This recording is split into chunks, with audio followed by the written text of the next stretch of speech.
What is sin? Sin is the transgression of God's law. Do you sin? Absolutely. You sin. What Yes. type of sins do you commit? Well, the Bible says the thought of foolishness is sin. And so And your sin is that you think foolishly Well, I'm sometimes? sure I think a lot of stupid things. Like what, for example? I don't know. Do you lust after other women? Yes. That's. I mean, obviously I'm not just in some continual state of lusting after Right. other women, but there are times when I would think a wrong thought in that way. I mean, I think that that's a temptation that's common to man. I'm not Right. proud of that. I'm ashamed of that. Would but you ever cheat?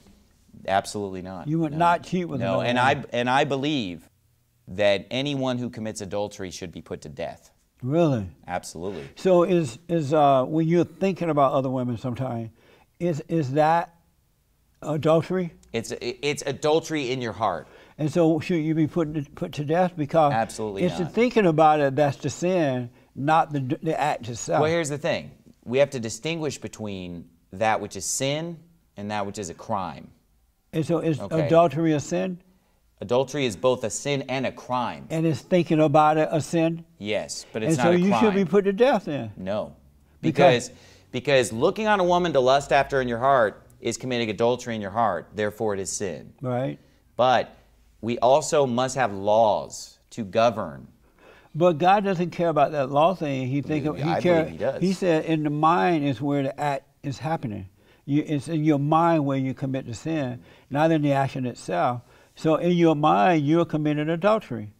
Should you be put to death? No.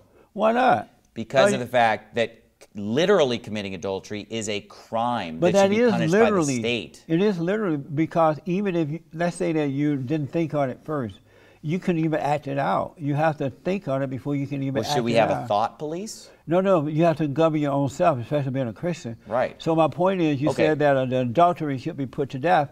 If you're thinking about it, you're lusting in your mind, you are committing the sin. Well, let me ask you this. Why shouldn't you be put to Should death? someone be put to death, or I'm sorry, excuse me, should someone be criminally prosecuted who steals something from the store? But I'm not talking about criminally prosecuted. I am. In the spiritual world and in I'm the not reality. talking about the spiritual world. I'm but talking about listen, crime. No, what I'm talking about though, in reality, according to God,